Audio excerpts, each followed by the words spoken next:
introduction to Professor Yashadatta Alone. He is a professor in visual arts, the School of Arts and Aesthetics at the JNU New Delhi. I was wondering where Alone is.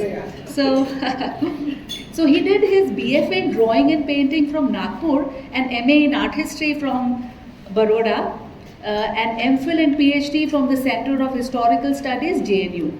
He was nominated as ICCR chair, visiting professor in Shenzhen University, China.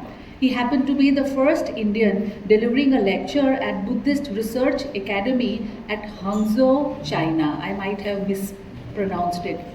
He has lectured widely in India and abroad, mainly USA, Germany, Spain and China. He was invited as short-term visiting professor at Renmin University, Beijing, East China Normal University, Shanghai, Autonoma University, Madrid, Spain, and Heidelberg University, Germany. He has published several research papers. You can just look at academia for an entire list of the publications. And he's authored numerous chapters in edited volumes on ancient Indian art. Buddhist caves, the critique of Walter's Peak, critique of modern Indian art and popular neo-Buddhist visual culture, and Dr. Ambedkar's critical framework. This is his area of specialization and scholarship. He's engaged in conceptual formulation of protected ignorance, and we've already had a couple of lectures in this area. His critical engagement with the concept of protected ignorance has been explained through his article and lecture text. He has been engaged in popular lectures as part of social movement and published a book titled Early Western Indian Buddhist Caves, Forms and Patronage.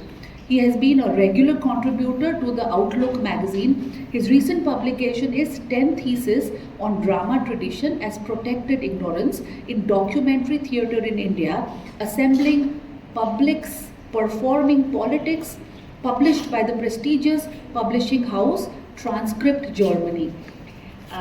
Thank you, Alone, for coming, and I invite him for his lecture.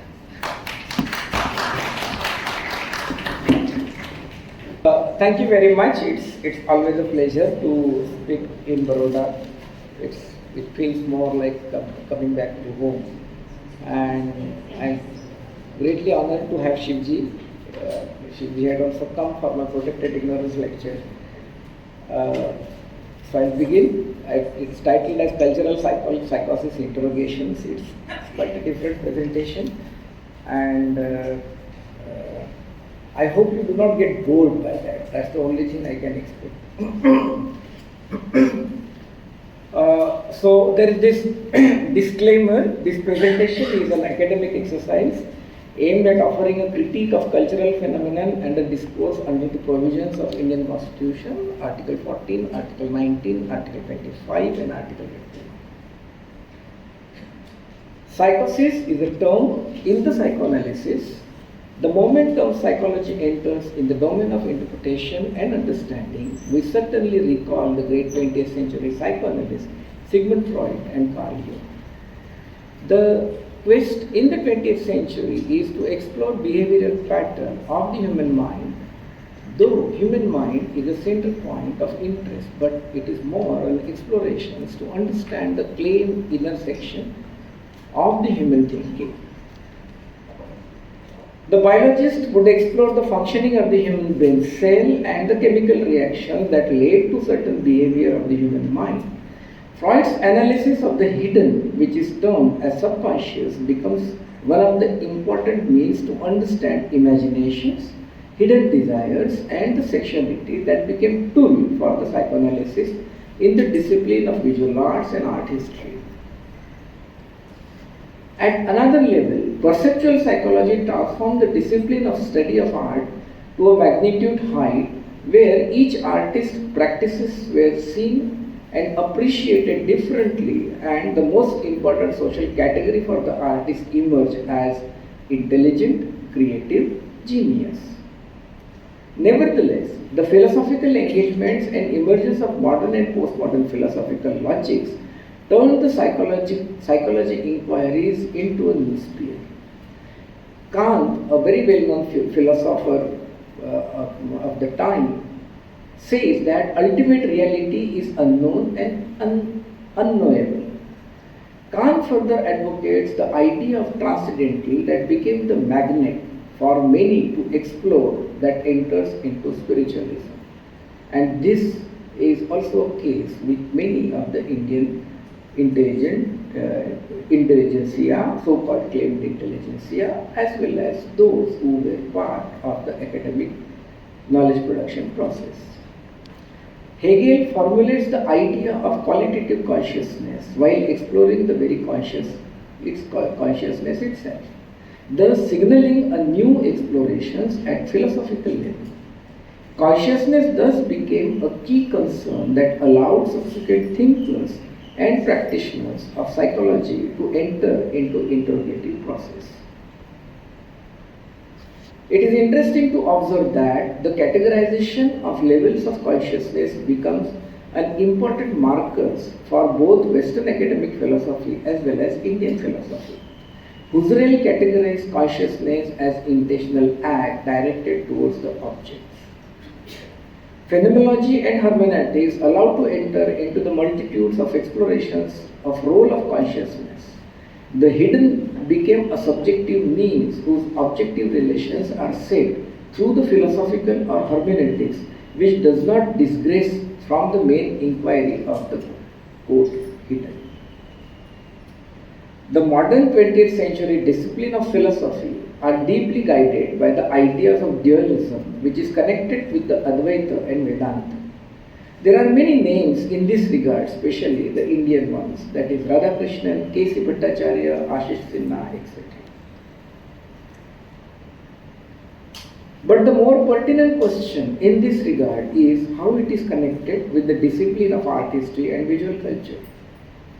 This question is a matter of debate. Kant's advocacy of ultimate reality is known and unknown, reality is unknown and unknowable, clearly going towards metaphysical self, a position that goes into the logic of a priori. The Vedantic logic of Badrayan's Brahma Sutra, a Uttar Mimamsa text, becomes supportive means for the Advaita Vedanta. So actually you have two important formulations in the Indian philosophy, that is Purva Mimamsa and Uttar Mimamsa. So Badrayan's Brahma Sutra is a part of the Uttar Mimamsa text, whereas the ritualistic textual traditions like Vedas and all the Vedas and the Brahmanas are part of the Purva Mimamsa. On the other hand, the non-Vedic Buddhist logic goes in complete opposition. Though the Nayakas had developed their philosophical tools rooted in presuppositions, on the other hand, the philosophical tool of Pratyuta Samutpad constantly opposed the presuppositions, and their reasoning explores consciousness as part of every sphere of mental activity that does not have subconsciousness. This is very interesting. It is the Buddhist philosophy, Buddhist logic that goes in exploration of the human consciousness, and that consciousness, like, it's not about the hidden consciousness or anything, but the consciousness precisely because it is your consciousness that guides your behavior, that guides your lot of activities, and it is not the subconsciousness which guides your activity. Say for example, when you abuse someone, it is not your subconscious, but it is a conscious mind which abuses someone.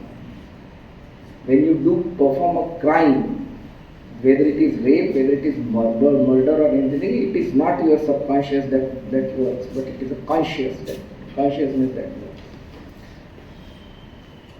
And if anybody interested to read on this debate between the Buddhist and the Nyaya Vaisheshikas, they are very much published, and you can also read Dignan's Pramana Vartika, and then Dharmakirti's Nyayavad. These formulations do not become part of IKS, that is Indian knowledge system, in the pedagogic structure of the academic knowledge dissemination. Kant, for many caste Hindu Indians, became a source of natural brotherhood, except person like Rahul Sanskritaya. Because Rao Sanskritan was the first person in India who dismissed Kant, who critiqued Kant, and the book is Darshan Digdarshan. There is a chapter on Kant, and he criticizes Kant, does not, and he says, "Ye to pagal hai." I mean, it's in a simple parlance, I say that also. वो पढ़ने के बाद ऐसे लगता है कि Rahul संस्कृतायन wants to declare Kant as pagal times.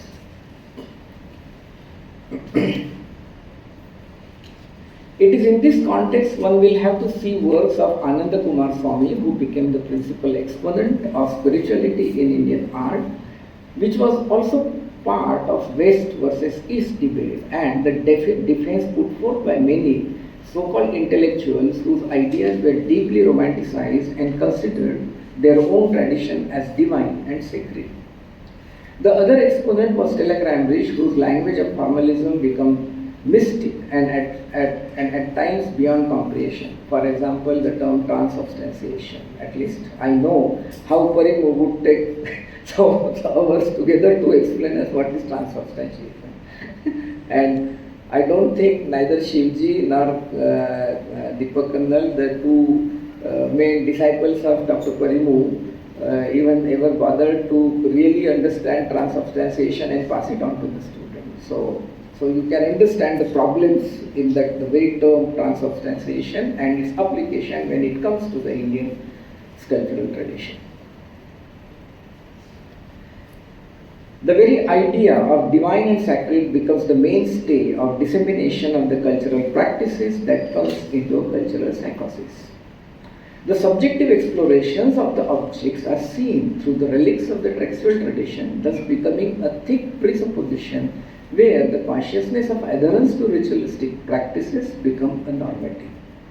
And one of the great examples I tell you, when the extension of the artistry building was being made, that time there was a havan performed by a pandit, and Professor Parimu and his wife participated in that, and we were silent observers at that time. So that shows that how our behavior is guided by your belief system and the rituals and also, because it was not needed in the educational institute.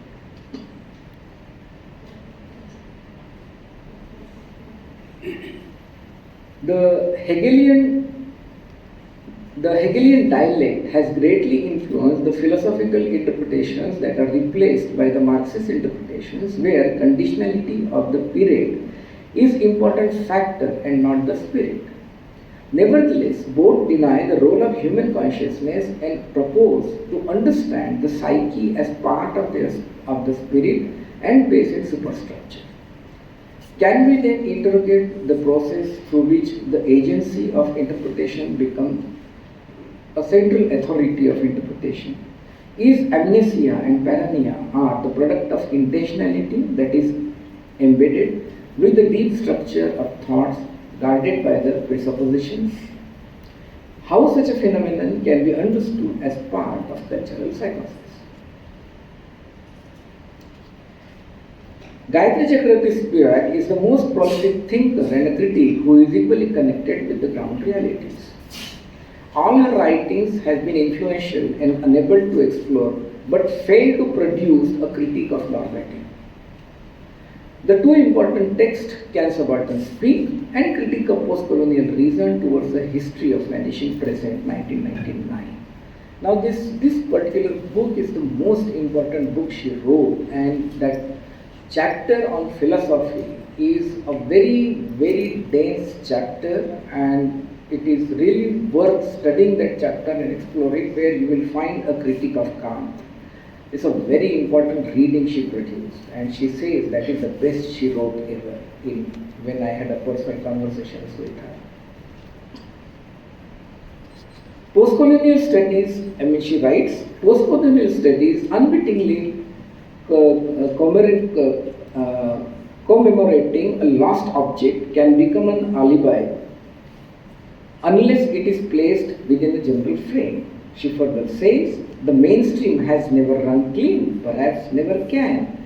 Part of mainstream education involves learning to ignore this absolutely with a sanctioned ignorance. By neo-colonialism, I always mean the largely economic rather than the largely territorial enterprise of imperialism. The difference between colonialism and imperialism, crucial to historians, is not the last important here. Spivak reads Kant, Hegel, Marx as remote discursive precursors rather than as transparent or motivated repositories of ideas. As the centuries spanning the production of Kant and Marx progress, she further writes, as the centuries spanning the production of Kant and Marx progress, the relationship between European discursive production and the axiomatics of imperialism also changes. Although the latter continues to play the role of making the discursive mainstream appear clean and making itself appear as the only negotiable way in the course of this unceasing oppression, and in one way or another, an acknowledgeable moment that I will call the native informant is crucially needed by the great text, and it is foreclosed. She observes that Germany produced authoritative universal narratives where the subject remained unmistakably European. These narratives, like Kant's Cosmopolitia, Hegel's Itinerary of the Ideas, Marx's Socialist Homeopathy, neither inaugurated nor consolidated a specifically scholarly control of the matter of imperialism.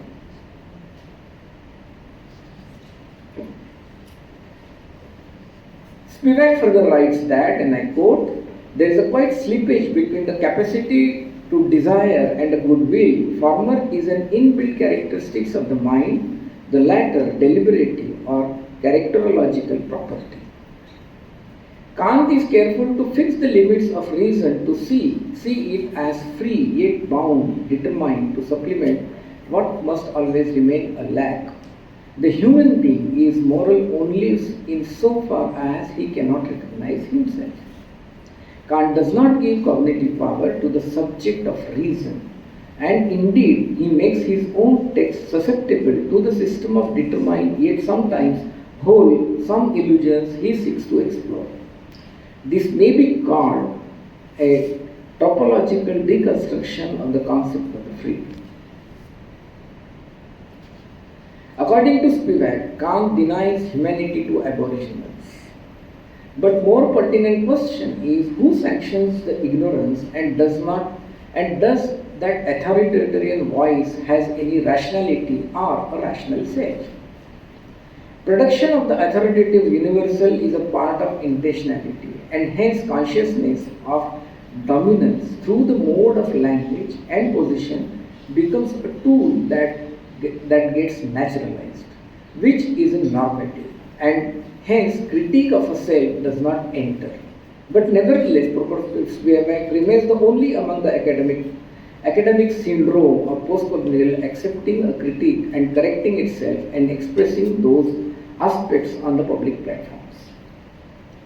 The native informant remains the most privileged entity in the scheme of knowledge production process, and hence the question of place of articulation and powers of articulations remain an issue that is deeply connected with the contradictions to which Dr. Ambedkar drew our attention in his Constituent Assembly last speech, that we are entering into a life of contradictions.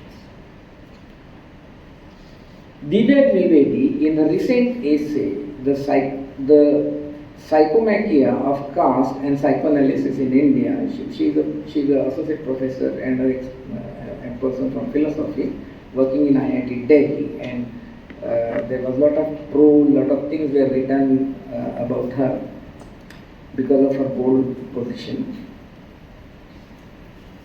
The Psychomachia of Caste and Psychoanalysis in India makes a pertinent observation that, I quote, the question of psychoanalysis in India should begin with the acknowledgement of two facts: the psychic dimension of sufferings that is inflicted on the lower caste by the social order, and the psychic dimensions of denial or vernuminon of caste by the upper caste.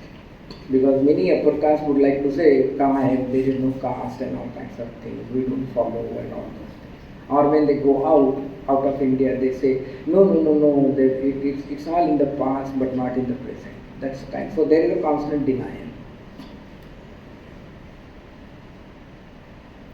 Two binaries Divya has proposed are the product of intervention through the self as an agency and a proposal to be in a righteous and configuration to make a larger critique of the existing agencies of control who at no point of time would like to transform.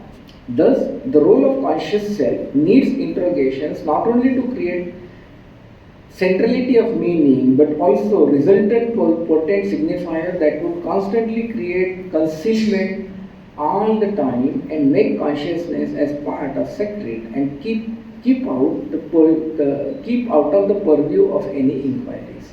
It thickens the process of bruteness. Dr. Ambedkar in Philosophy of Hinduism observes that Varna is a perversion. Therefore, I am inclined to underline that caste is a psychotic perversion. So what we practice is a psychotic perversion rather than being a righteous citizen of the Republic of Government of India. Thus, the social becomes an agency of dissemination that carry a specific set of consciousness related to its cultural past. But more important is what cultural past does image play a role in the reconstruction? The textual tradition goes uncritical in many ways in many art historical analyses. For example, the process of compilation of the text does not become a concern but is read as one monologue where its authority and possible interventions or process of compilation does not become an issue of investigation. The text such as Rig Veda is considered as divine and sacred, and hence what is regarded in the 10th mandala does not become part of any discussion in the art history classes. Or even the nomenclature of Vedic period is never explained through the material evidences, or it is explained with any evidence. Thus Shabda Pramanya, I am sorry for the spelling mistake, Shabda Pramanya is diligently followed as supernormative. The mythic becomes a part of dominant narrative, and hence concepts such as amnesia, as advocated by the claimed postcolonial or so-called thinkers, requires a thorough scrutiny. I am sorry for the mistake. In this context, I would like to quote an example from Jyotindra Jain's work that the icons made by the tribals as well as worshipping practices followed by the tribal communities in India were indoctrinated and were connected with the Hindu practices, which Jyotindra Jain termed as Hinduization of tribals. Does it have anything to do with paranoia then? When it comes to textual tradition, texts such as Kalki Puran in its 3rd chapter mention the purpose of Kalki for the destruction of the Buddha Nagara. Can we see the art historical development from such a perspective? Now, this is a huge, this is a screenshot of the page of where Dr. Ambedkar in his book Riddle in Hinduism quoted the above chart from the Buddhist text Chulla Nidesa. So actually there are two important texts which is part of Khuddaka Nikaya. One is a Nidesa, another is a Chulla Nidesa, but there is also a text called Sutta Nipata. So Chulla Nidesa is more an explanatory text to Sutta Nipata, and one has to read it very, very carefully. One has to analyze. There are many factors. When I was having a conversation with Professor Spivak, so she said, I wish Ambedkar would have alive. He would have produced fantastic readings of the Pali text. And she said only person of his caliber could produce those kind of readings. And it is very true that there are certain readings which are found in his writings which comes through Pali text. So this is one important thing which I am quoting, where the list in the Chulla Nidesa becomes very important, and it shows the non-Buddhist practices, religious worshipping practices that were existing in ancient India. And the text is written sometime, at least we can date the text to 3rd century BC, because the texts were carried into 3rd century BC to Sri Lanka, and that can be taken as a marker for the chronology of the text itself. And very interestingly, it does not mention Shiva or Vishnu. But you do have the mentioning of the Agni, Naga, then you have Yaksha, then you have Surya, Indra, Brahma, and many such entities which are so that clearly shows that the rise of Shaivism and Vaishnavism is a post-Buddhist phenomenon, and then accordingly one has to see the emergence of the Vaishnava icons and the Shaivite icons. Or even for that matter, the reading of the seal of so-called Pashupati Shiva is highly problematic, because Shubhadana Atre proved in her book Archetypal Mother that it is a female figure, and she would like to read it, and Sharad Patil would like to associate the feminine figures with that of the goddess Niriti, which is mentioned in the Rig Veda itself. Dr. Ambedkar in his book Riddle in Hinduism quoted the above chart from the Buddhist text to learn this. It can be assumed that the text was compiled by 3rd century BC, as Sanghamitra and Mahinda carried the text to Sri Lanka in the 3rd century BC. The importance of the text lies in the fact that it mentions several non-Buddhist worshipping practices, which is a key to reconstruct the history of religious development in ancient India and consequently the image tradition. I would like to draw your attention to this Facebook post of Mr. Paribartan Mohanty, who is a faculty at Shiv Nadar University. He had shared the post on WhatsApp group called Becoming Art. He mentions that it's astonishing to observe how many times throughout human history we have borne bodies and books, or bodies of books, or books of bodies, in the name of preservation, purification, resistance, and sacrifice. From the burning of books in ancient Egypt to destruction of the library of Alexandria and Nalanda, from the book burning by Chinese cultural revolutionaries, that is communists, to the Nazis, fascists in Germany, these events reveal a disturbing pattern of humanity's hypocrisy and intolerance towards the other, where knowledge or information is often made with fear, repression, and violence. He adds, in this chronology, I must also mention Ambedkar's symbolic act of burning the manuscript. I am guessing it was an English translation, an act that has since been practiced by and celebrated by Ambedkarite Dalit activists and others in academic institutions in India and elsewhere.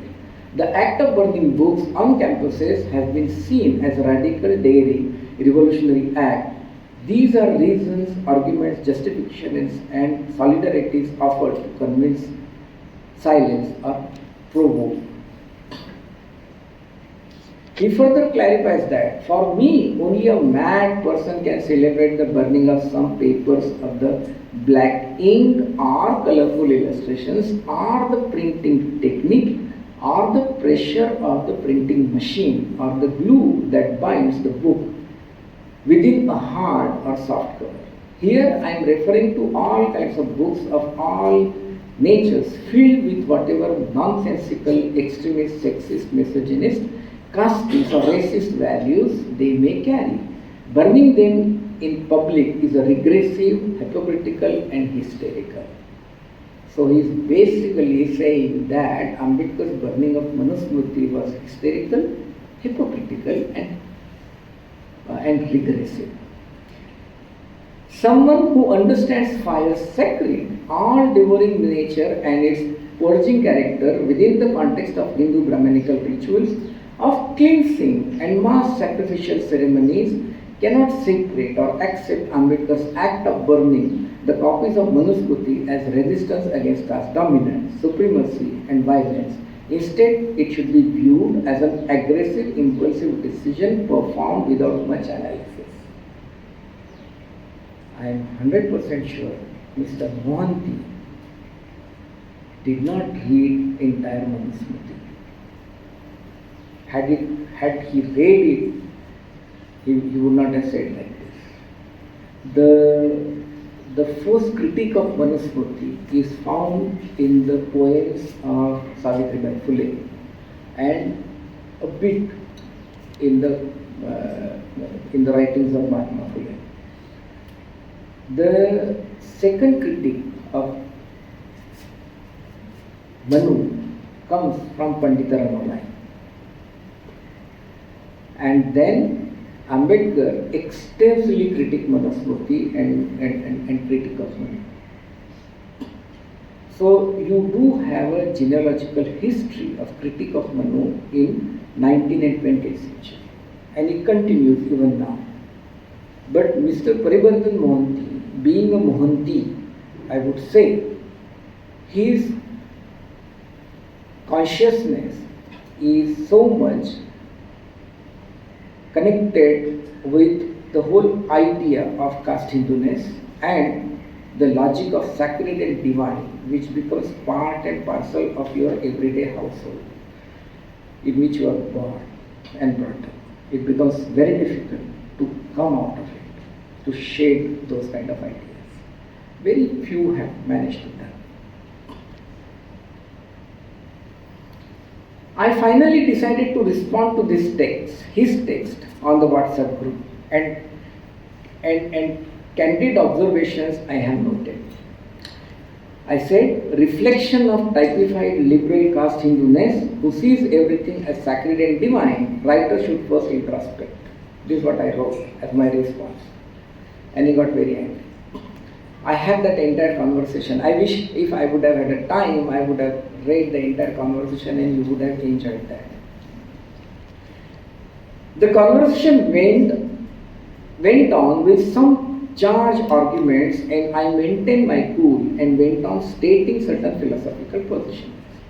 Paribardhan gradually realized, but while expressing his opposition and the so-called liberal and critical position, he used the word Randi Rona.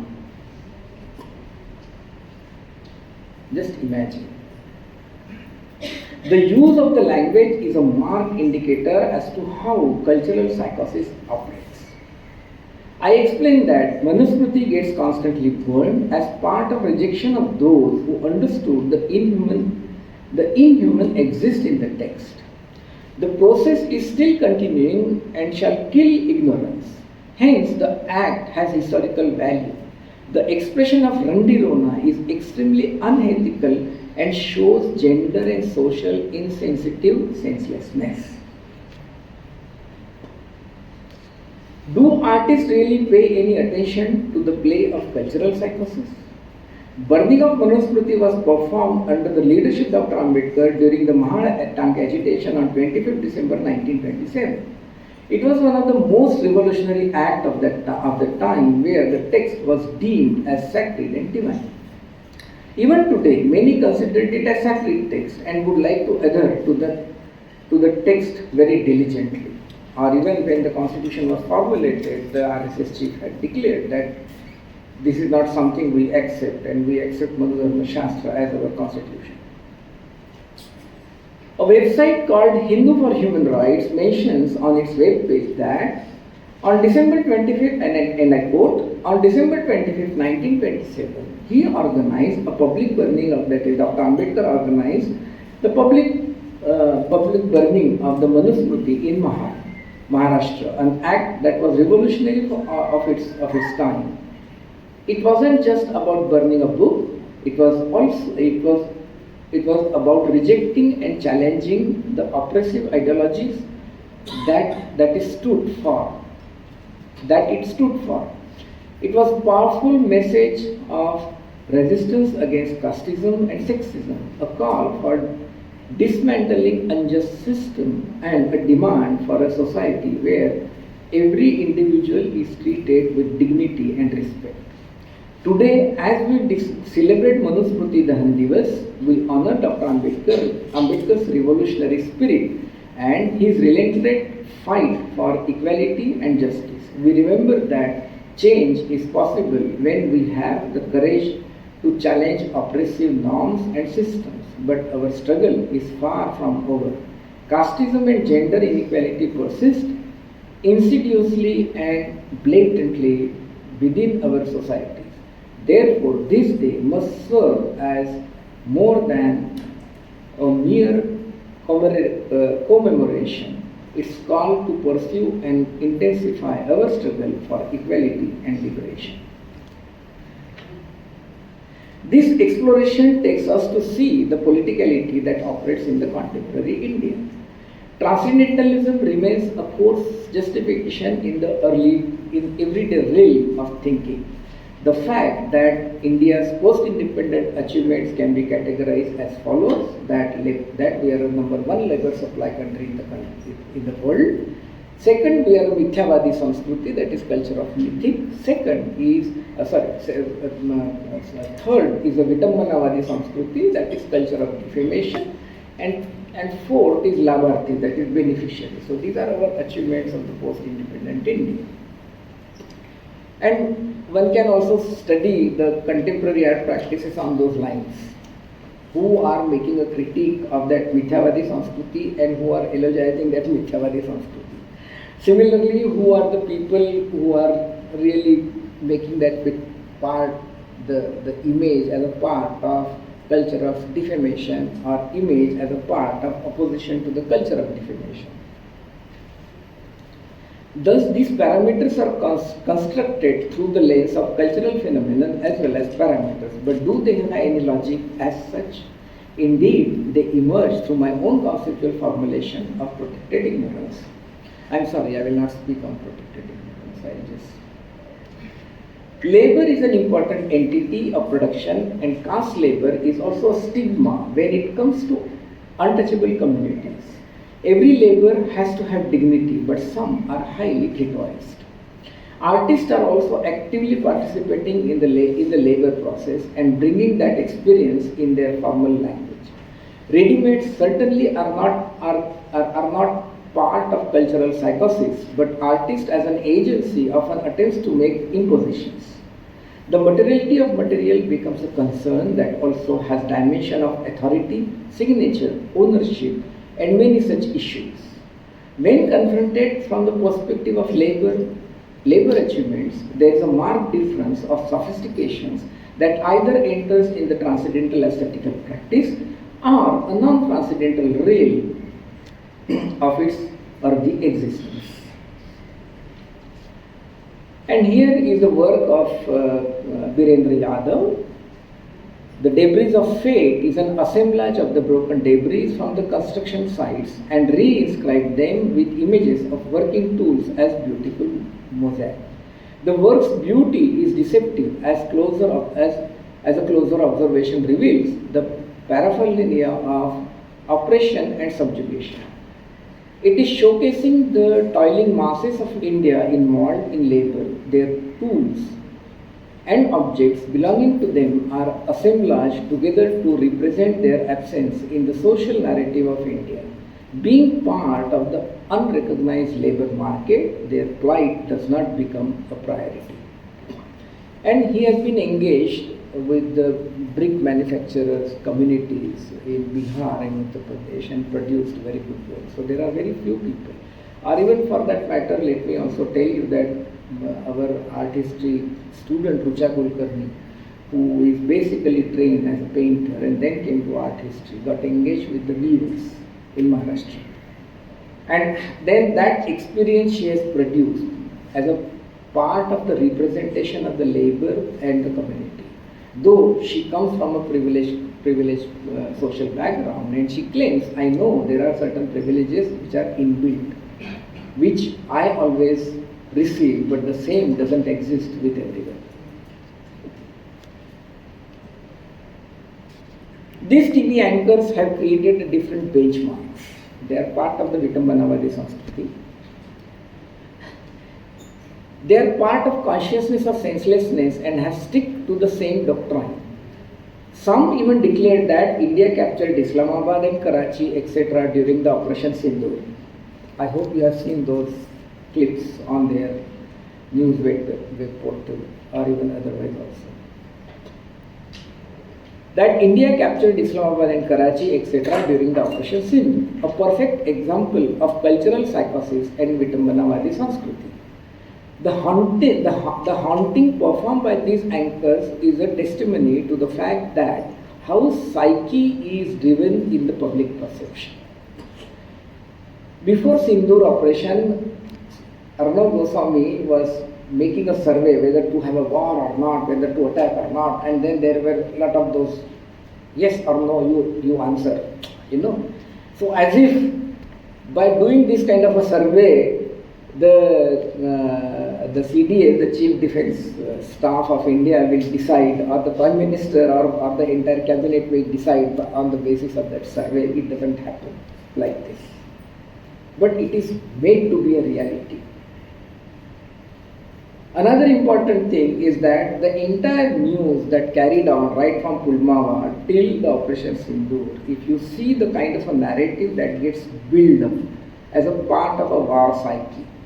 The second most important part is that, now it is going here, now it is going there, and all kinds of things, or even the photographs were shown of the meeting and all those things.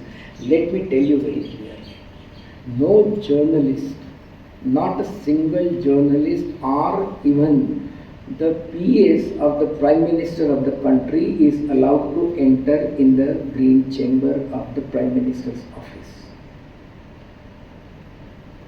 I don't know whether you are aware of this or not. There is something called green chamber. And only few have a direct access to that green chamber. That includes the Secretary, Defence Ministry, the Defence Minister himself, then the DRDO Chief, and some of the scientists who are involved in certain strategic productions, they are allowed. Then the ISRO Chief is allowed, not even Deputy Chief is allowed, and the Home Secretary is allowed. These are and then there are other experts which they nominate. Only those people are allowed to have a direct access to the Prime Minister's green chamber. So all that reporting which these people were making, these are the fantastic example of how you create a psyche of hate, psyche of violence, psyche of senselessness, psyche of indoctrination of the what I would like to call as psychosis for the violence. So this is how these people have made, and this is how it fuels the passion. Then this is a very good example where, like Dr. Rajendra Prasad, who became the first president of the country, had to go to Varanasi and wash the feet of the Brahmins, because he became the president, and he, being a non-Brahmin, cannot become a president of the country or head of the state. And he had to distribute 11 rupees to each Brahmin, wash their feet and give them some sweet and all those things. So this ritual was performed, and Nehru was very much there, Abdul Kalam was very much there. And this was carried out in the times of India during that time. So Act of Burning Manuspati is a continuous process. It is being celebrated as reminder to shape age-old tradition of codifications and accepting the constitutional democracy. Artists have been engaged in their responses as well. Now you have the Act of Burning Manuspati is a continuous process. It is being celebrated as reminder to shape age-old tradition of codification and accepting Indian constitutional democracy. And this is how the small WhatsApp images are circulated on that particular day. And people are still engaged in making these kind of small images on WhatsApp or through their mobile. So the mobile also becomes an important tool of visual production. I don't know, at least I keep archiving some of the WhatsApp images. They are very fantastic. Maybe after retirement I will sit and go through my archive and write on it or give lectures on it.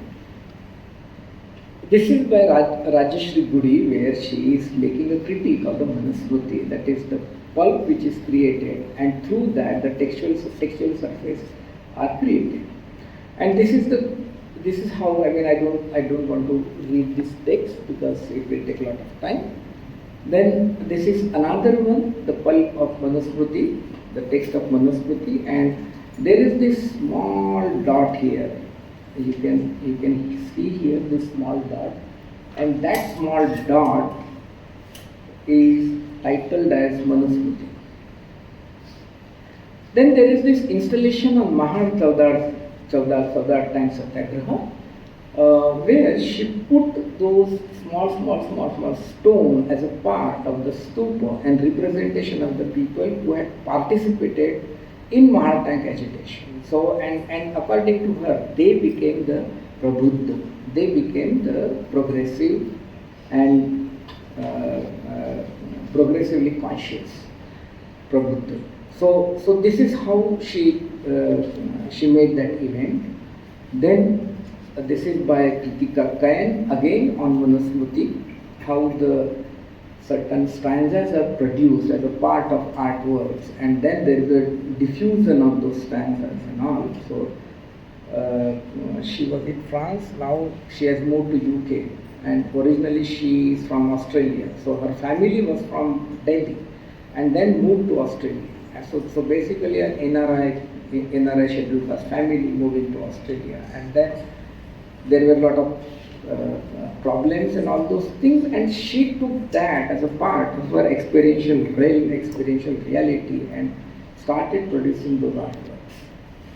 Then we have Siddesh Gautam directly showing burning of Manusmriti by Dr. Ambedkar, but actually it was not Ambedkar who burned the text. It was by an associate Brahmin of Dr. Ambedkar who was responsible, that is mainly Chitade, and there was one more person, two persons were there. Then I come to this very important embroidery artwork by Veronica Saraf, and you see the number of figures there. And when you see each and every section, so this is just one section of that where you can see, and very interestingly, like the frontality so much dominates in her composition, and this is all reading, and see the way she managed to maintain her figuration. This is another one where one can see the similar kind of an attempt, and then it is not one single event. So there is a collage of events that have happened in recent political situation. So the artists are responsive in a very different way. But those who are not only just emotionally charged, but who are really convinced by the ideological formulation. So that becomes very important, and therefore you have to read artist responses as part of the event management, or something event has come and some gallery says ki nahi, this is very important and we should have an art exhibition around it. So he asked artists to start work, produce work around those areas. So they do it only once or twice, that's it, and then it does not become a constant engagement. So this is hugely problematic. When we study as an art historian, as a critique, and then as a part of the cultural psychosis. Then there is another one. So very this is something which is which I explained you as to there are number of events together, and there were a lot of women protests in the country, and how these women protests are marginalized all the time. So this is also one important fact, and there are people who are making those things as a part of their art practices. This is So one can observe categorical use of the figural compositions inspired by the Indian miniature painting tradition. The artistic imagination of space and time, certainly not transcendental, and offers to peep into the recent events that emerge against the constitutional ethos. Despite many figures and their gestures and head directions, frontality dominates the entire narrative unit. These are the photographs of Kamna Singh, who herself photographed. Kamna Singh's images of self is a critical take on the perception of dark complexion bodies associated with the lower caste. It is a strong reminder of the power of perceptual control performed by the ideas of Brahmavarna versus the Krishnavarna in the psyche of Indians at large. These are other artworks of her photographs, and they were shown in US, in America, in some gallery recently. Then you have Siddhesh Gautam. These are two important, like, stop killing us. So it is all about the severe deaths in the country, and they have been happening since a very long time. We claim that we are this economy and that economy, or for that matter, we claim that we have Chandrayaan, Suryayan, and all kinds of yans or Mangalyans and all kinds of things, and we are having an Indian in the space and all. But in reality, the manual scavengery still is happening, and still we are not provided any technological solution to stop these kind of practices. So there is this whole protest which goes on, and then I am particularly intrigued by this particular image where you can see Ambedkar in the middle, and then this is what the construction site is all about. But it can also be read as a port site, and of course Bombay Port Trust is an important port where you had the Mathadi Kangas, and their problems still persist. So the Ambedkar was the first leader in the country who led the farmers' agitation in colonial India. Then leave Mahamodi alone. So it is all about the recent agitation about the Bodh Gaya Mukti Andolan, and then leave Mahamodi Vihara alone. So these are very interesting artistic impressions which have become very important. And then we have this preamble series by Vikrant Bhise, where one can see the laborers and everyone on the preamble page, and they are very clear, like the protesters, the laborers, the farmers, and the atrocities and everything. And then this is quest for existence of being. This entire agitations are laid by Dr. Ambedkar. It's a very good imagination. And then I come to this particular work that is by Jai Sagadia. I find it very interesting. There are a number of things. So the work becomes more important now in the context of language. Anti-English syndrome is being fueled. Then you have anti-Hindu syndrome is being fueled. And then we have a tremendous, interesting and very intenseful practice, politics when it comes to the language in India. And there was a tie in the Constituent Assembly, in that particular working committee, when it comes on the language. And the Rajendra Prasad comes and casts his vote, and that is how Hindi becomes part of the Rajbhasha. But none of the language is given as the status of national language. So they are listed as a state languages, but not as a national language. So you have to understand, but today you are taught as national language or anything. I mean, why should Tamil is such an ancient language? That is the only regional language we have, which is very ancient. And you just imagine the texts like Silabatikaram and Manimekhalaya are the two ancient Tamil texts. We don't have any text which is of the regional languages, which can be dated to first century CE or first century BC and on. So that shows how ancient Tamil is. And of course, Tamil was outside the territory of the Mauryans. Karnataka was part of the Mauryan territory. Kerala was outside the territory of the Mauryans. And we do have the reference of the Kerala Puttas, the Cholayas and the Pandyas as the frontier rulers in the inscriptions of Ashoka. So you have these different historical characteristics and the development.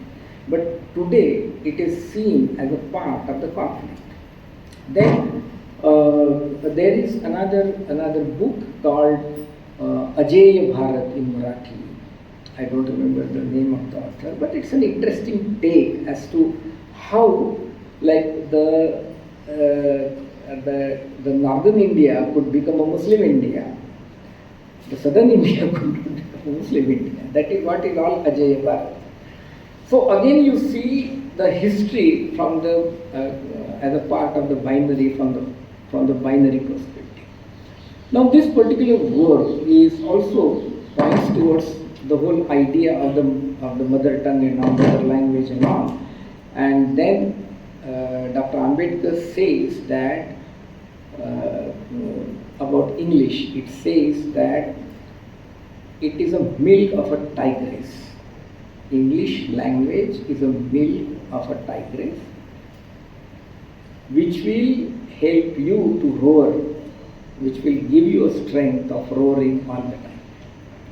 This is what he says. And we being a colonial, and English was the means of communicating anybody's feeling or political things to other people.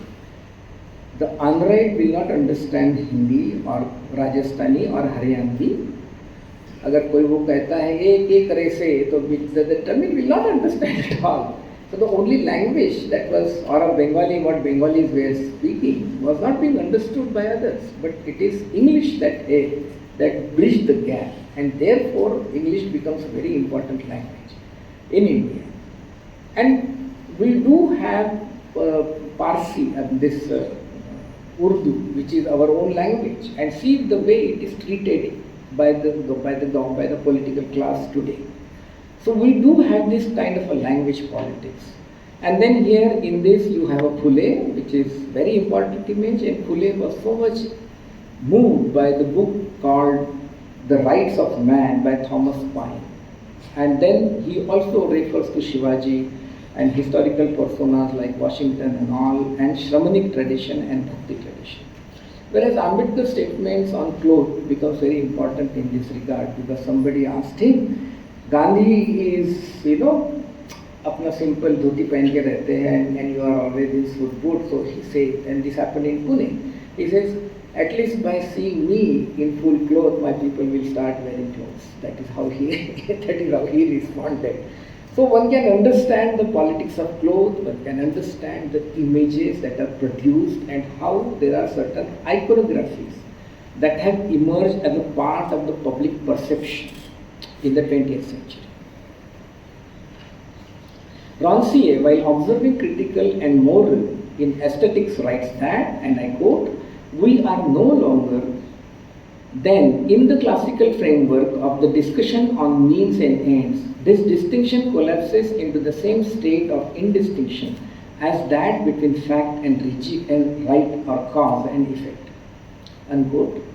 The larger question here is, how do we understand what are means and ends, and how does it get defined by the political intentions of the claims of the national communities, where presuppositions govern both the means and ends. The distinction between the two is associated with cause and effect, which remains the core for the perception as well, and the understanding that has developed out of it. Both cause and effect are codependent, and hence collapse is a process through which there is a constant evolvement of the thought and material process. Political may collapse, but its means and ends remain fundamental, as for the fact that dissents are associated with the functioning of mind, acceptance of the values, as well as sensorial instinct that are evolved through cultural constructs or the normative. Enabling is a process of empowering the conscious mind to act and change accordingly, where normative is a rejection through a conscious interrogation. With the advent of modern philosophy, there have been considerable shifts in the ways we understand our own self as well as the ways in which it has been made to be understood. Postmodern philosophies have been associated more with understanding the multiple levels of understanding as well as paved ways in which the inquiry or interrogations have evolved possible enormous metaphysical realms of multiple understandings. As and we enter into the world of sensory perception and sensorial world, the objective formulations of ideas become necessary means of understanding the nature of one's mental frame of mind. Objective formulations in this regard is essentially related with mental constructs and is embedded in the cultural construction. This entire idea of postmodern philosophy is aimed at decentralizing the process of meaning making and move away from absolute centrality. While Heidegger, formulating his ideas of phenomenological analysis, does not start with Husserlian intentionality, the consciousness of objects, but rather with an interpretation of the pre-theoretical conditions for there to be such intentionality, and the ideas of being is always being of something. Heidegger also opposed the idea that meaning is counter to one author. It paved way to shift the meaning from one singular entity to multiple entities.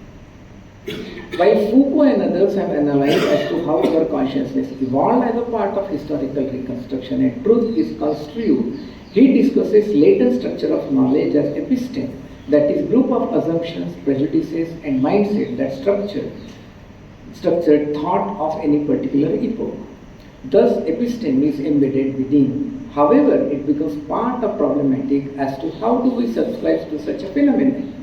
I would prefer to use the term normative instead of episteme, as embedded within is associated with one's consciousness. Consciousness is dependent on the sensory perception organs, hence it is also equally interdependent, codependent. At the same time, analyzing our own normative becomes equally important to understand as to how our sensorial world gets constructed, which comes through consciousness. Often it is argued that the process of interrogative or epistemic thinking is transcendental, that is, beyond normal human experience, knowledge, reasons of understanding, in religious or spiritual ways. Ontology, that is, nature of being, or metaphysics of nature of being, also has normative as well as presuppositions. The nature of consciousness of being is a shifting mental space. Nevertheless, normative being a problematic tendency not to rethink or any action of inhumanness does not empower to think otherwise, and hence cultural constructs of behavioral thinking that produce specific forms of signifiers structured within the consciousness of cultural realms that produce a signification process within specific thinking and controls the thinking accordingly. While the ideas sacred and divine are also part of certain characteristics in the category of normative, but what matters are the cultural signifiers evolved as a part of visual thinking process. Do such process bears shared accepted standard that is marked by violence, perversions, and psychosis? Coming back to presupposition as accepted means of understanding and being part of knowledge formation process, it has been understood as a singular entity operating the meaning process, and with the turn of the postmodernism, such a singular entity as a part of dismantling the process of meaning and truth is created as integral to self-reading process. Thus, dismantling the center of authority of meaning analysis gets focus of attention.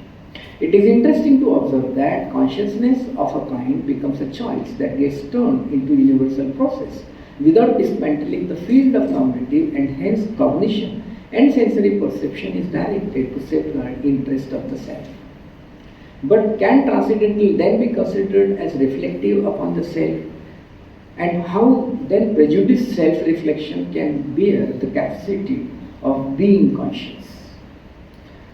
Being conscious is a consciousness of experiential realms. Therefore, cultural sphere of consciousness of senselessness is associated with a cultural psychosis that created perversions, violence, hate, and consequently becomes anti-constitutional. Thank you.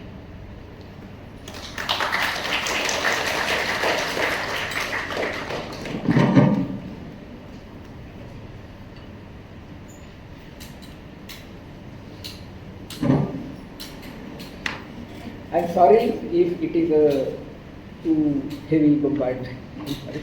I can't help it.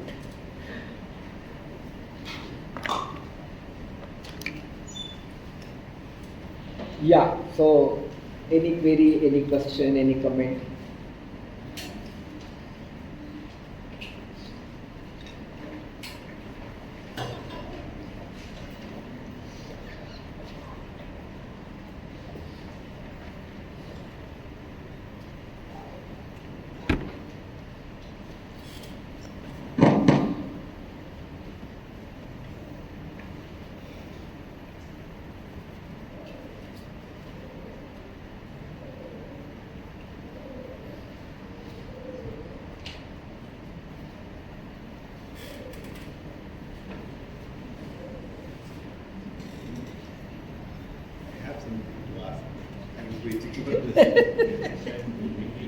Can always discuss with this.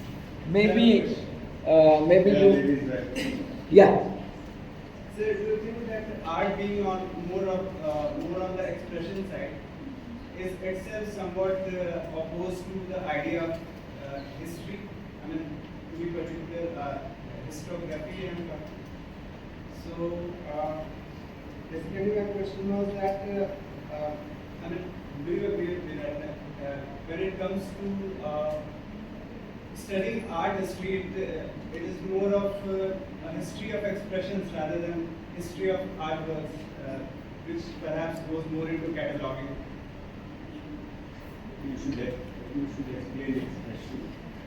Art of expression, you should explain. Like I'm seeing art as somewhat more of an expression than a discipline. Whereas like history falls more into the category of a discipline which establishes, whereas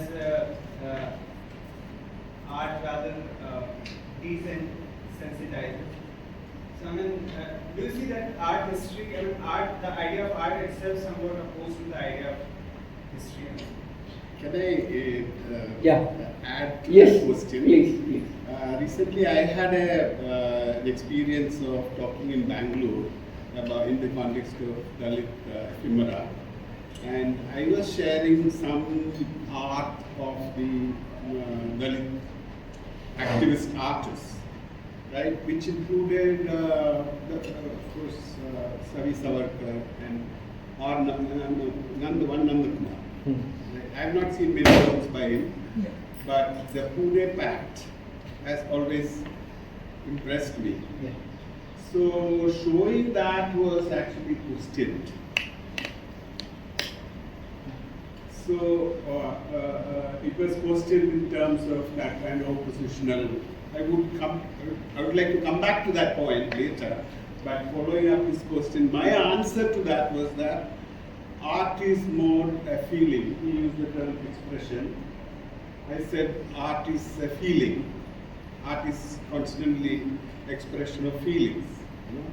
Not so much of critical analysis and thinking it. No, so I was trying to escape the confrontation that was inherent in that kind of question, because Well, first and foremost important whether it is a discipline or not. See, we are part of the art academia here. Everybody sitting in this hall is a part of art academia. So would you like to dislodge this fact that you being a part of art academia that does not formulate as a discipline? But don't they differ? Just hold on. Okay. I'll give you an ancient example. In Nalanda, it is said that these were the disciplines that were being taught. And image making is also one such discipline. So it's been there. Okay, it's not that in the historical past it was not existing. It's very much there. Similarly, the role of Navakamika, which is explained in the Buddhist text, is all about the expertise.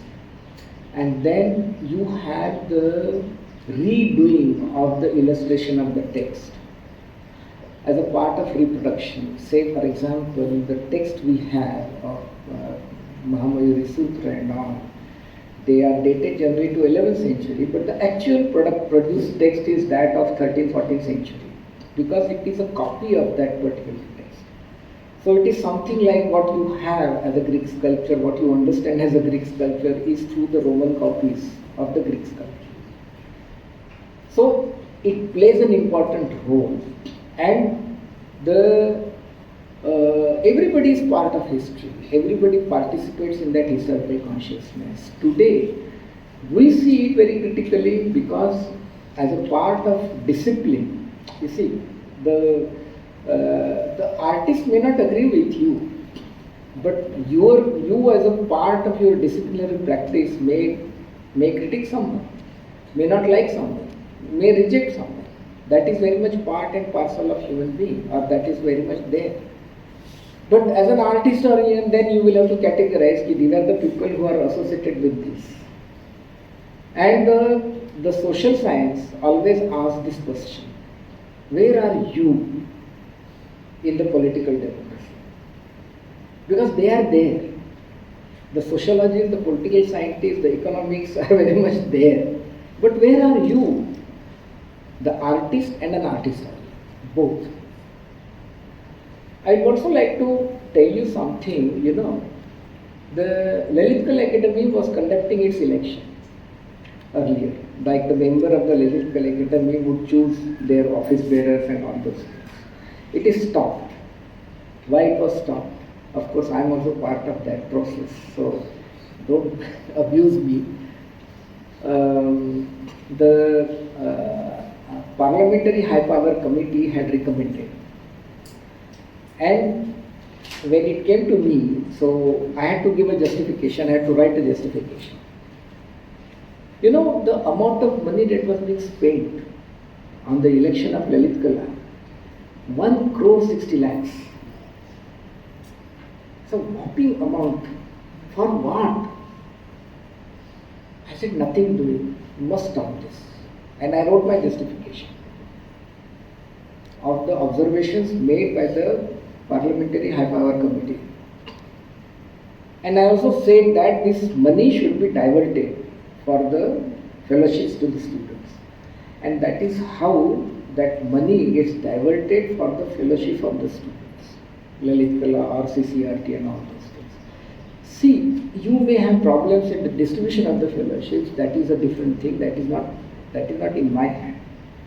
Okay? But as a part of certain decision making process, you have to see what is going to be beneficial and not get ghettoized or even not get romanticized. This is just one example. Then the second example, I would like to further add that the whole idea of participatory democracy or representative democracy at a political level, and then is happening in every respect, in every field. This is what Dr. Ambedkar had said, contradictions. So one has to minimize those contradictions. And then at the same time, it is up to the individual what choice he or she makes. But at the same time, those who say that it is my imagination, it is my expression, indeed it is his or her imagination and expression. You just simply say, this is what I did. Okay? Then the person like me would come and explore why it has come, through which understanding it has come.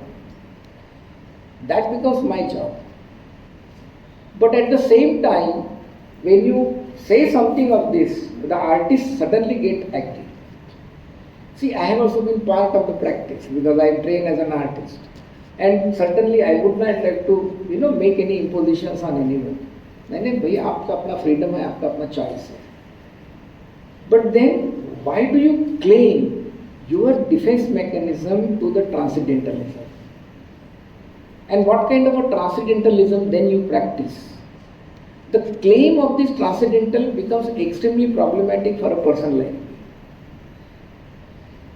It is just, I find it as more part of the Vedantic logic.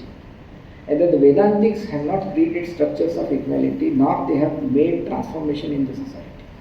I am not saying art is making transformation or anything, create transformation, no. But when it comes to certain historical consciousness, so how you really express your consciousness through your art practices, and the nature of politicality of the consciousness, which can be unread through those potent visual signifiers, where you also observe the positioning of the artist itself. देखो जितने भी हमारे so called modern art के लोग हैं, जो generation है, like Akbar Hussain and even the second rank of Sheikh bhai and all those, तो वो अकबर हुसैन, कृष्ण खन्ना, इनका जो जनरेशन है, तो उनके साथ एक के साथ बात करो तो ऐसा लगता है सबके साथ बात कर लिया. सॉरी टू से this. So as an artist, like I make these kind of observations. So likewise, when a social scientist reads, he is also going to feel the same way. It's not that his readings are going to be different. So it is also more to do with the understanding. And the function completely different. The function is completely different. Function is no doubt completely different, but because the parameters are different of your disciplinary inquiries. See the brings back, like, if I'm not understood, if I'm understood correctly, where you began your lecture from, I think that what is asking is something has to do with consciousness and subconscious, If you just filter it down, what he's saying, or if art is an expression or art is a feeling, and then art history, like history as a discipline, being something very conscious, and so I think that if from that, if you respond, it will be interesting to see that, how, because that is where your lecture began from, and I think that is contradicting something that you said. I want to add something there, is that there is the way modern art has developed in the late 19th and early 20th century, through the 20th century, is the fact that there is a certain idea of autonomy of art. There is that unconnectedness to the world around. It's totally relieved of representation and stuff like that. So it kind of gets into that kind of what you term as transcendentalism. So in that, many artists actually fall within that category, right? But what is to be understood is that itself is a historical construct. Yeah, that itself is a historical construct. Correct. Comes out of historical context, and don't ever presume that kind of abstraction do not have politics. Yeah. It has its own politics and its own kind of encumberment with life. Take for instance Nasreen Mohammadi, for instance. She might actually want to project herself as almost showing nothing. But actually it comes from her physical situation. I will not mean to say, like if I am taking wrongly, that art cannot have a history. Art does have a history, but then again, it's a history of expressions rather than history of artworks. It is both. It is history of expression as well as history of artworks. Because your medium change, your nature of expression changes. See, you are not engaged in creating Ajanta right now. I think it's also talking about that art is not just a means of political truth only. Not necessarily, because when we read art history, it is mostly, many times it's taken as a history, like history of art. That's how it's taken. But then if we invert it, art history as a history of expressions rather than history of artwork, which is also the same with catalog. When we do cataloging, it's also the same thing. The work, the medium, the theme. So Yeah, that's what I said. But the catalog is part of your communication. Yeah, indeed. But it's always taken. So it is always a communication. It's the only side that's taken into consideration. Yeah. So the visual is converted into words. So visual is read into words, and it has been given or rather the explanation of the meaning. But while doing so, what kind of philosophical positioning the artist is taking, and what kind of a philosophical positioning even the writer is taking, that matters a lot. Like even burning of Manusmriti by Ambedkar is something which is very much gestural, and that's also, I mean, that's a gesture basically he's making. So that's quite expressionistic in nature. Yeah, whereas Rajeshri Buddhi's works are very abstract kind of a things, or even the Kritika Khan's later works are very abstract in nature. That goes towards abstraction, but the core is something which is very different. The point is what you do is not a matter. But when you defend yourself with this transcendental metaphysics, that becomes very problematic. Because the transcendental metaphysics is something, it is all to do with Brahma and Parabrahma. It is not something to do with the metaphysics that is being used to ward off your ignorances or anti-protected ignorance. This is how I would like to put it. And artistry, history is a very redundant and very old kind of vision. I don't know. And it's also a very personal portion, and where do you get it? That is what I'm talking against. That art history is always taken as a history itself, rather than being taken as history of. Who takes that? Isn't it a very generalized statement? But what is wrong in taking it? Tell me what is wrong in taking Everything it. has a history, no? Upfront, everything which is living will have a history, right? Yeah, indeed. That's really See, right? This how- interpretation or that interpretation, something has to be recorded and written about, right? by your logic, then how do I defend myself, my first appointment in the Department of Archaeology? Yeah, You see? It's more Yeah. questions. Yeah. So glad that there is ability to moderate. Now I want to slightly shift from this argument, which is significant by itself, to something much more larger, because I appreciate you very much for the progresses that you had been making in your career. I've been a fan of yours, so to say. I've been always looking up to you to see more and more works from you. And this was really a very path-breaking work, very ambitious, and covering a lot of disparate, varied, sources, rather than working in that kind of way. So I'm quite. I appreciate that aspect of it. Now, my question is slightly over and above that perspective, because my own personal experience with Dalit activism and whoever I have interacted with recently and also since some time had been that there is a certain moderateness people, those who are actually do not want too much of a conflict and too much of a confrontation, and somehow kind of get on with the existing system. If today's present regime is what is that to be lived with, live with it. Yeah. Not take it out in any way.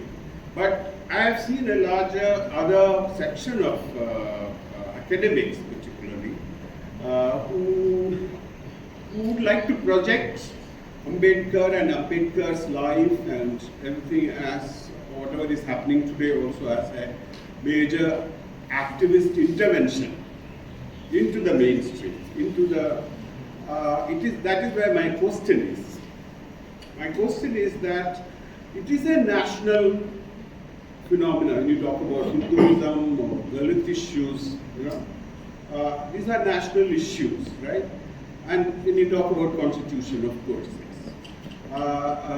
But the issue is that when there is a consolidation of that Hindu right wing, but where is actually that subaltern cohesion? Where is that political movement? My question to you is that whether this moderate position and this, within Ambedkarites, I'm sure there will be people who may be disagreeing.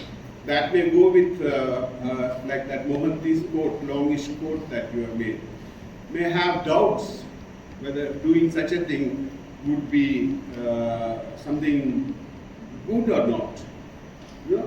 So this conflict exists, right? And which actually do not allow a kind of a national level movement. Why is this? I mean, what is your response to? I would like you to, of course, I agree with your analysis of starting with Kant and Hegel and going into Indian historiography and Gayatri Spivak, everything. Well put. But my burning question is this, that we seem to be academically isolated in some way, living in isolation, which do not get a kind of political ramification. Well, I just wanted please. I had a very small observation, while I was looking at the Ambedkar's act of burning Manusmriti, I was just remembering that how in a different way the counter narratives are continuously building up. Like in the recent air crash in Ahmedabad, a narrative came up with a half-burned Bhagavad Gita. Not burned. I mean, slightly burned. And scientifically that is because when the book is closed, there is no oxygen. So if it in the fire, it will not burn any book. But it has been projected exactly as a counter narrative of that, like, see, that's where this whole idea of sacredness comes. So your belief in sacred and divine becomes fundamental position, and through which you try to explain or give justification. So the nature of justification, which is very important. So if your nature of justification is a blind faith and inhumanness, then it is not a righteous justification. That is one thing. Second thing is, coming back to what Shivji is talking about, or this whole political consolidation and all. See, let me also tell you, there are some 42 Ambedkarite parties in the country. Can you imagine? And out of that 42, I think some 32 or 33 exist in Maharashtra alone. So it is a very much a fragmented lot. See, when you have a fragmented lot, you cannot create a voice. That is one thing. Second thing is that I would like to give you a historical example. Say when RPI was there as a very consolidated force, and what demonstrations and everything we would do, that would never get noticed by the mainstream media. Lot of those things were there. Say, for example, in the protest march of Riddle in Hinduism, when there was this protest march for Riddle in Hinduism, one was by Shiv Sena, where there were 2 lakhs people in Mumbai, and they played a havoc on the Mumbai street. And then after a week, there was a call by the Ambedkarites, and they had a protest, and that protest was of something around 8 or 9 lakhs.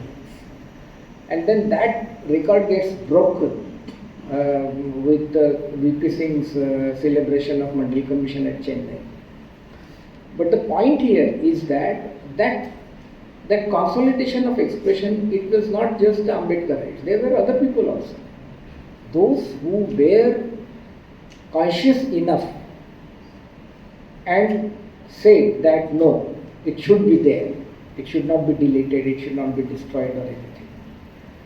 So it all depends. In today, I mean, when it comes to the so-called Dalit parties of the country, let me tell you something, you know.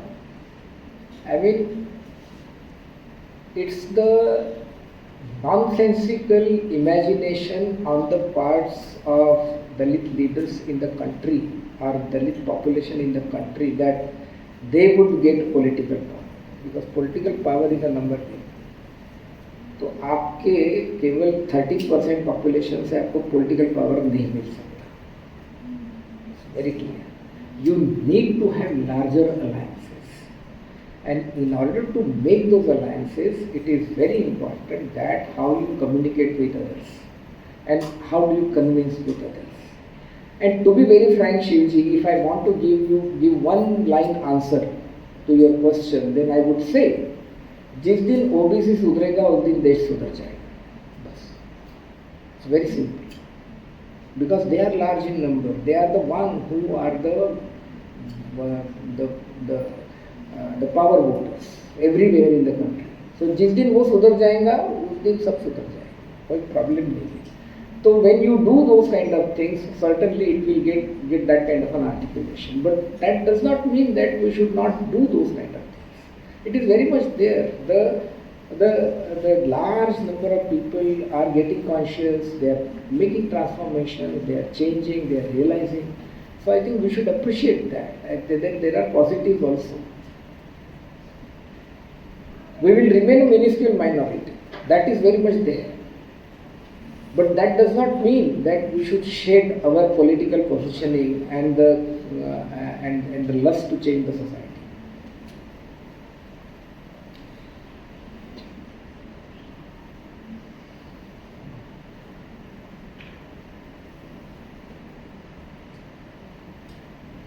Okay? Okay, thank you very much.